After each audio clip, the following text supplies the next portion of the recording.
And Sandeep, it's over to you. Thank you so much. Thank you. Thank you. Nice to be here and with our esteemed panel for the last session of the day, and we'll make it the most exciting, I promise you. Okay, so maybe we could just start with everybody just telling us a little bit in a few seconds about the business and the company they're here to represent. So, Enis. Hello together, and very happy to be here. I'm Enis Ayari. I'm the CEO of two companies. I started with a consumer goods brand in Germany by developing an own product, which is a nightlight for a bottle, very simple and easy, and developed now a consumer app to enrich the customer journey and add value. Thank you. My name is Roman Poludnev. Just a second. Yes. My name is Roman Poludnev. I'm Business Development Director for Safety and Productivity Solutions. Honeywell is one of technology companies which is focusing on automation, building technologies, aerospace, and environmental solutions. And I'm here to represent retail and supply chain automation part. Hello, everyone. I'm Karima Saleh, the co-founder of Kaafmeem. It's a local fashion brand founded in 2015. It's ready-to-wear, modest fashion, focusing on the busy woman, the emerging busy woman in Saudi Arabia, and catering all her needs from the morning until the night. And we are based online, e-commerce business. Thank you. Hello, everyone. My name is Julie Samaha, and I'm the head of e-commerce at Tamimi Markets. And we are one of the fastest growing supermarket chain in Saudi Arabia with 100+ stores and expanding further online and offline. Thank you.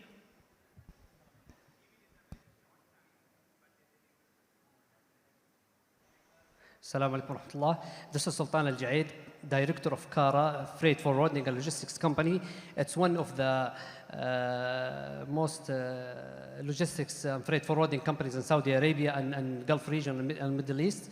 We are providing freight forwarding and as air freight and land freight and sea freight, along with the logistics services and fulfillment services since more than 43 years. Thank you. Assalamu alaikum wa rahmatullahi wa barakatuh. My name is Aurelian Cuellar. I work for the group Chalhoub. So Chalhoub is a leader of retail and luxury in the region. It's a group which exists since 75 years, and we have a privileged partnership with LVMH in the region, like Louis Vuitton, Christian Dior Couture, Sephora, Parfum Christian Dior, and so on and so forth. And I'm the director of technology and Omnichannel, focused on the joint ventures, which is one of the two business models that we have. Thank you, panel. And as you can see, we have a diverse range of panelists from local brands, international brands, supply chain, etc. And we're going to delve into the dynamics of the e-commerce market in KSA, which is growing, might not reach the heights of 20 to 25% as we've been discussing in terms of penetration, but has its own nuances, which we'll delve into. So let's kick off. So Aurelian, over the last 3-4 years, what changes have you seen in customer behavior, particularly coming out of the pandemic? So if you live in the region, and more specifically in Saudi, you know that we started really to talk about e-commerce post-pandemic, right? Before the pandemic, e-commerce was not something which were giving interest to any company and any strategic vision, for the simple reason that going to the mall, it's really a hobby, right? People love to go to the mall, they love to spend time in the shopping center and have this experience. However, when the pandemic came and all the store has to be closed, right? It means literally for our brand that they could not make any sales. Still, you have salary, you have stock, you have a lot of costs which are coming every month.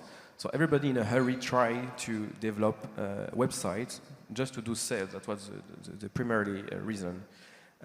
What I've seen in the last 3-4 years, it's really a way to ramp up comparing to the rest of the world, because e-com is something since 20 years in US, in Europe, and Asia, and really try to move very quickly from single channel to omni-channel, which come with these challenges. But I've seen a lot of progress, especially in the last months, and now the weight of e-com, it's more than 10% versus retail, And we see this already become a huge milestone for us. And we see this increasing in the next years until 2030. Thank you. And Karima, maybe I could ask you, as a brand that's been trying to grow in this period, what's been your experience? Actually, after the pandemic, it was an acceleration of growth for e-commerce, and it helped us big time to grow.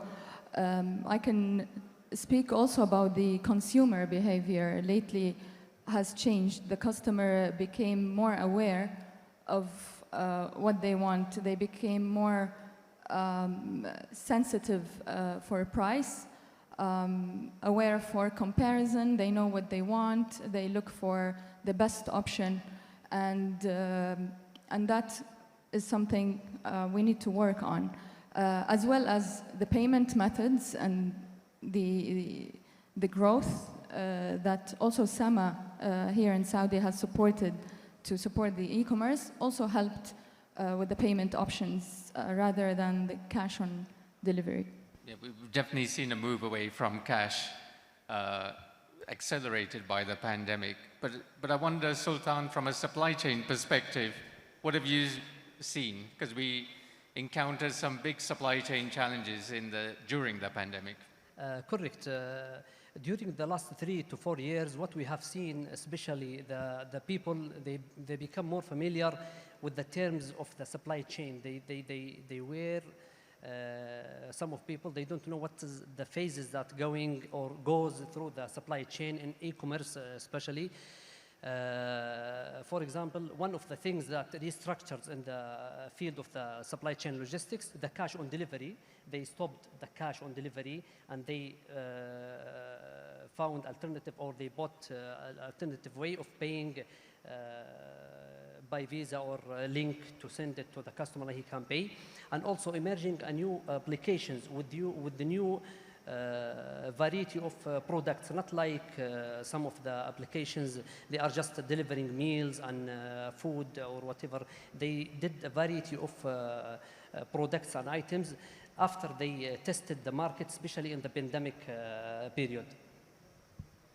Great. And thinking about the market going forward, and what do you, as panelists, think are the biggest challenges to overcome in the e-commerce market? I think some of them have been touched upon earlier in the day, but it'd be good to get your view. And maybe, Aurelian, starting with you, what do you think are some of the biggest challenges still outstanding?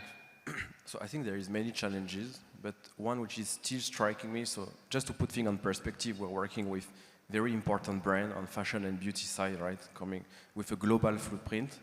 But still, we see a huge lack of understanding of the region, of the Middle East, and on Saudi Arabia.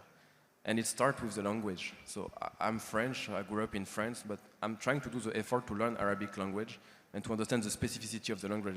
It's super rich. And there is some people still which are based in the HQ, wherever it is in the world, and think that they can take any marketing campaign, translate it, like Google Translate it, and think it will work here. That will never work. So the effort of localization, really trying to understand what's happening here. We have seen a lot of change in the last years. We know that many more change are coming up to 2030 and above and beyond. And really understanding that Saudi Arabia is a country with a lot of people, with an extraordinary culture, which is linked about many things. You have a culture from Medina, from Mecca, from Riyadh, from Diriyah, from Khobar. It's a huge country with a lot of specificities. And you need to localize, you need to understand, you have to spend time here. You cannot drive Saudi without being in Saudi. This could maybe work in UAE, this will not work in Saudi, this is 100%. And you need to really try to understand. And then, once you get this from the language, your tone of voice on your website will be different. And all the services that you're going to provide through digital marketing with all your campaigns for awareness, for conversion on TikTok, on Snapchat, on Instagram, on Meta, whatever. And also on your customer service, will take into consideration this tone of voice. So for me, that's the baby step. The first step is really to try to understand the specificities of the country and the language beneath. I couldn't agree more. And I think, coming from a retailer background, Saudi is not just one place. The environment changes as you go across. So, there's stuff for retailers, all retailers to take into consideration. But Karima, coming to you, and what challenges do you think still to overcome? I would also shed the light on the logistical part of the experience. where we still have a potential to grow in the last mile delivery, where the connection between the logistics company and the end consumer is easier, and reaching the consumer to their house without struggling with the address is something that we need to work on. That's one aspect, and also building on Aurelian's point, the power of the Arabic language here and understanding the local market and the needs is key.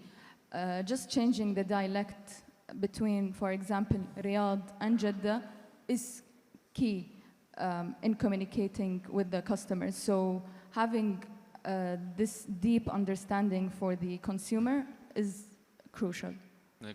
Great insight. And maybe, Roman, if I could come to you, what, from a supply chain and infrastructure perspective, what challenges do you think need to be overcome? Yeah, I think one of the most important that basically for effective supply chain for e-commerce, distribution centers needs to be decentralized. So it means that more closer to customer, smaller orders, but bigger number of orders, and actually pretty much the same number of SKUs that you have in the big DCs. And this is something that's not easy to overcome, especially considering that e-commerce have unstable demand. So there's always seasonal spikes and etc. So this is something that you can either scale through investment into assets, but you cannot put many basically collection points or pickers in the DC. You need to deal with technology. And one of the things that can help that is actually voice picking, one of the way to improve productivity, but we see more and more demand in e-commerce to fully automated and robotic distribution centers, the smaller distribution centers, and actually demand for this high-end technology is one of the key drivers and solutions for e-commerce supply chain. Great. And Sultan, something to add on to that? Yes, just I want to add one of the most or number of challenges that facing the supply chain and e-commerce in Saudi Arabia, which is the sustainability. This is one, and two, the geographical distance in Saudi Arabia, financial, which is you have to have a planned budget control, and also the experienced people within the human resources or the know and how. This is most of the important factors that must supply chain organizations focus on. This is from my humble experience. Great, thanks. And Julie, anything to add on to that in the sustainability part? So I would like to add to Karima's point, actually. So I'd like to add to Karima's point. The pandemic definitely impacted the consumer behavior, and it was the transformation from a consumer behavior driven by a need basis to a value basis, unfortunately. And that's because companies wanted to expedite the trials and the acceleration of the e-business in general. And this is the reason of why they encourage the promotional driven, behavior, which currently is a big question mark.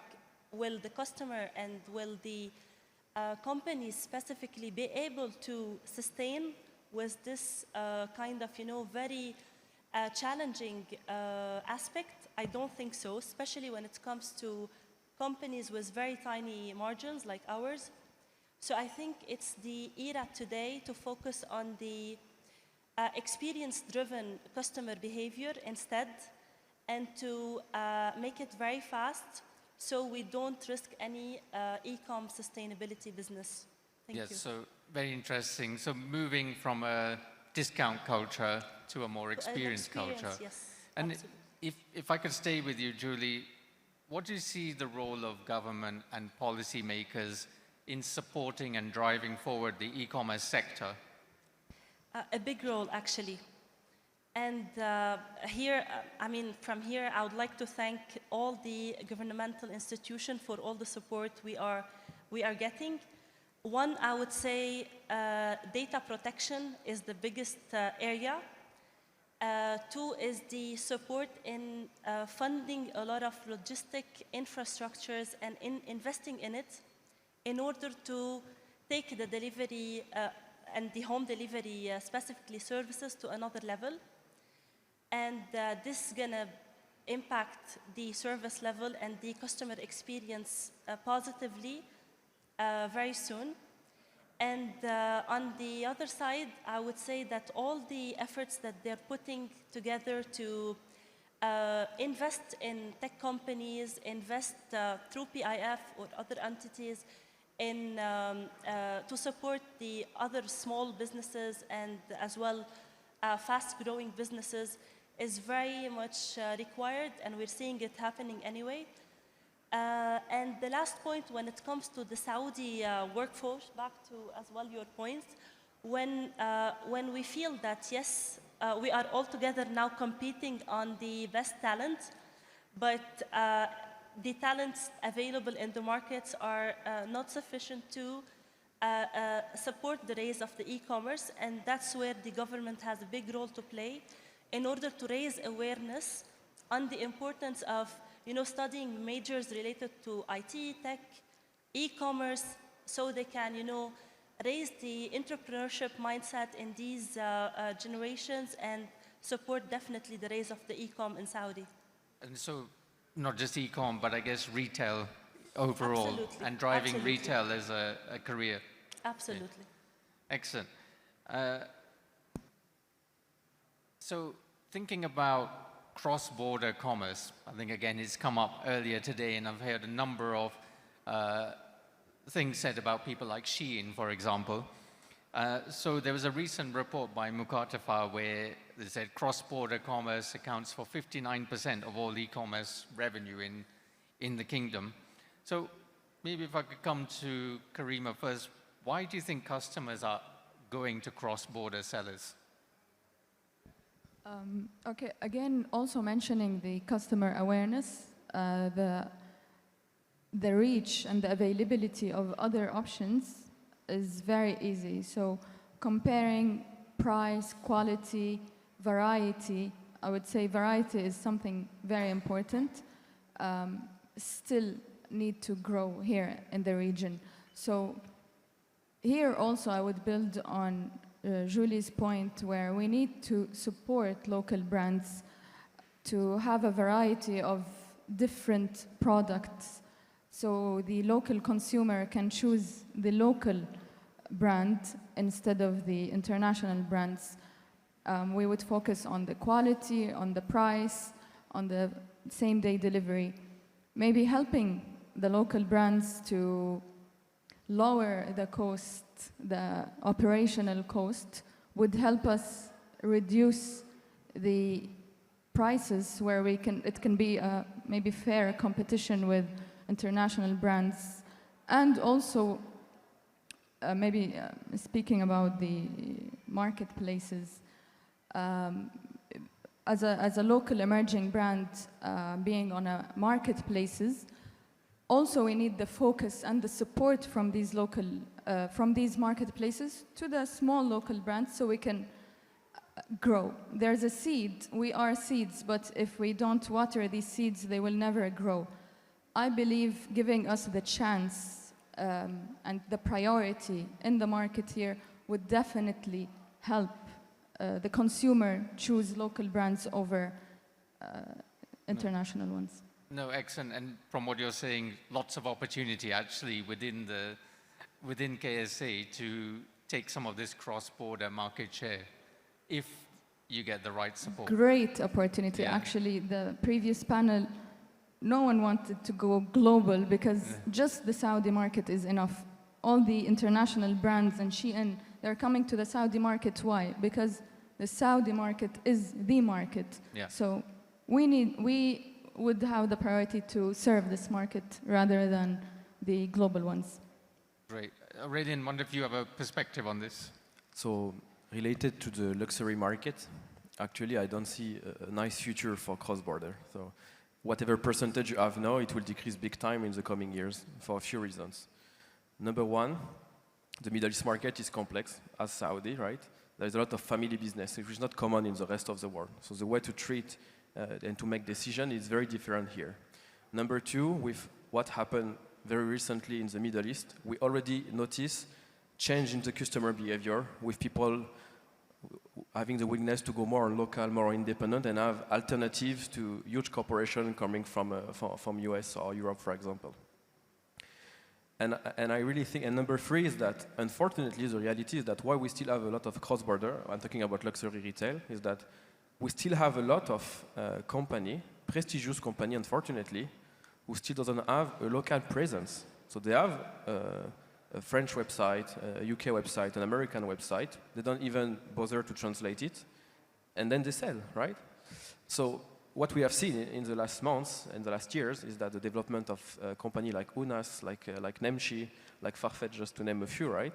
We can now give you any product in few hours, comparing to anyone sending from Italy or from France that will take 6 to 7 days, plus the conversion rate when you have the currency, etc. So that's one of my battles, is to really try to create this awareness with our partners to make sure that they understand that you have to come in Saudi now. Even now is a bit late, right? It should have been three years ago, but it's now that you have to grab market share. Maybe you will not see the ROI now, maybe it will take a few years, but this is now you have to be there, because other competitors will take it. It could be other direct competitors from the global presence, but it could be local competitors as well. Because more and more, right, we want to see the Made in Saudi emerge. We have a huge community of people which are young, innovative, super interesting, which are creating their own, trying to be inspired by everything that you can find in the world, the best of France, the best of Japan, the best of US, but still mix it with their roots, which I find it extremely interesting. And they are going to win this market if it's continue like this. Clear. So the time is now, and you need to do so in a way that speaks to the Saudi market. If I could just, and it's been mentioned all through the day today about omnichannel, but you can't talk about e-commerce and not talk about omnichannel. But we've been talking about it for a long time, actually. It's not a new topic. But Julie, if I could come to you, how do you plan to use e-commerce, omnichannel, sorry, as part of your sort of competitive edge or for your business's advantage? So I can tell you, Sandeep, that today we are using our supermarkets to fulfill our online orders. And this is definitely supporting and reducing the cost of operation overall, because it's a shared environment, right? So cost of operation is less, cost of product distress is less, yet challenges as well are there.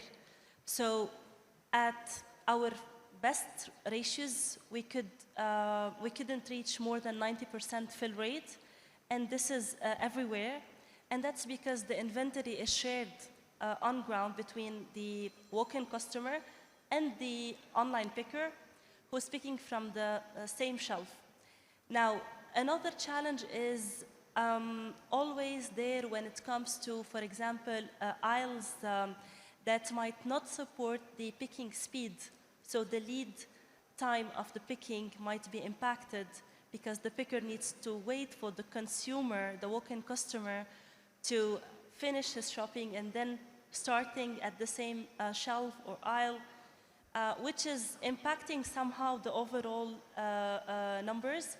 Yet, bottom line is healthy, and yeah, we're growing, and we have a huge as well expansion plan to cover all our footprint in the kingdom. And yeah, so far that's what I have to say. That's great to hear, and I know from personal experience and also many other retailers, this inventory challenge is actually one of the biggest challenges to overcome. But I wonder, Roman, from a solution provider perspective, what's your views on this, and how do you get that seamless omni-channel experience? Yeah.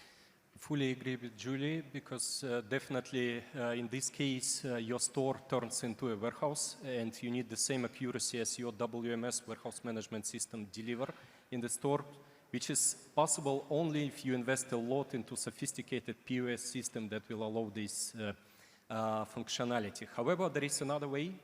It puts some extra effort to store associates basically to maintain inventory, to check gaps in availability of products regularly, and this is actually one of the ways that I think is most popular in Middle East. The approach is basically just about regular gap scanning within the stores. And one of the solutions that we see on the market is actually augmented reality and machine vision that enables a mobile device to go through the store and basically identify gaps and immediately initiate fulfillment of these gaps. Another area that is very important in this process is, of course, picking. Absolutely no interruption to usual shoppers. And for that, you need to have an efficient tools to do that. It could be tailored software or maybe more sophisticated solutions like, for example, voice picking that is in the same way as in distribution centers allows to pick in stores, but just require, again, a planogram quality to achieve that. So a couple of technological advices. Thank you. We talked earlier today, and my colleague Al-Jeaid mentioned it in the keynote about these waves of disruption, and one of them is about social commerce.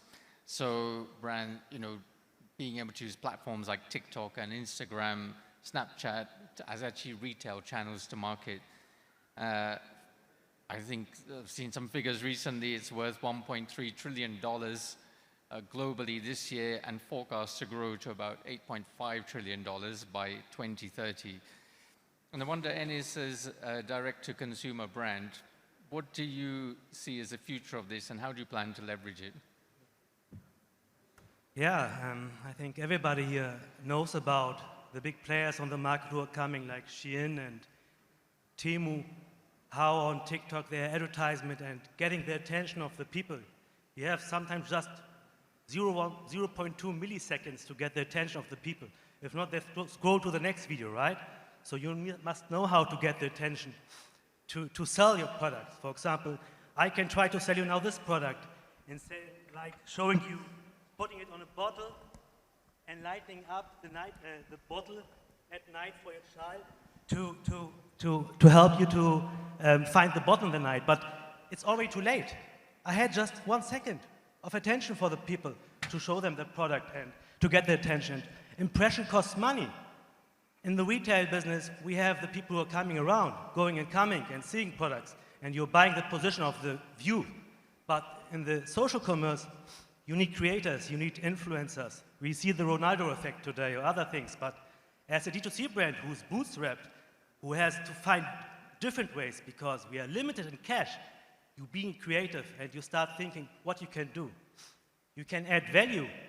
I developed an application with my team to add value to the customer journey, to make the customer benefit. Hey, buy this product and you get our app and you can create 10 personalized stories because AI is helping us to leverage now everything and make everything more cost efficient and better and maybe more creative. And yeah, social commerce is something which is growing and we have to be all aware about it and we have to think about strategies how to get the attention of the people in a good way and how to scale on this. We're using influencer marketing, we're using advertisement on the Meta network and Pinterest, TikTok, you know it all, you name it all. I think everybody of us using or want to advertise our products there, but we didn't find the right way. You know, we must calculate what is the hook rate, you know, trying different angles of the ad and trying different sections, different images in the beginning. We tested so much and I know it's not easy and the market is going to be more competitive, so we have to be more creative, we have to be faster, we have to, like somebody told today, maybe going the hyper-personalization way, which can make a change. Great, and I wonder, Karima, any thoughts from your side as a local brand and how you plan to leverage these platforms? Because we have in Saudi, I think, one of the highest smartphone penetrations, one of the highest uses of social media. From fashion perspective, I would say social media and social platforms are very important to make the product as closer as it can be to the consumer. you know, shopping online, you can't touch the fabric, you can't wear it. So you want to be very sure before making the decision to purchase this item. And here, the social platforms comes to support this need. And from here, as Enis is saying, you need to be fast. We today have a department just for content creation, and each platform has a different way to tackle it. Consumers want to be entertained. They don't want something to be direct. You need to make them laugh. You don't show them the item directly. We also are investing a lot in photo shoots. The lookbook photo shoot, which is the plain background photos on the website, does not really help the consumer feel how would they look like wearing this item. So you need to do a lifestyle photo shoot, you need to do an editorial photo shoot to deliver the specifications of this product to them. And here comes the social platforms' role in helping, especially with Gen Z coming and ruling the world, we can say. Number one focus should be on these social platforms. Great. And I mean, I think it's going to be a massive area for not just local brands, but international brands, but actually getting much closer to the consumer and understanding how to communicate with them. If I could move on to our second to last question, what advice would you give to both established and new and emerging brands, whether they're local and international, that want to enter into this great environment here we have in Saudi for the e-commerce market? Maybe Sultan, if I could start with you. What I can give the advice is that for the new brand coming to Saudi Arabia, it's to consider the Saudi Arabia nature and especially in the changing times now, to know the culture of Saudi Arabia, the changes and the massive changes, especially in vision 2030 vision.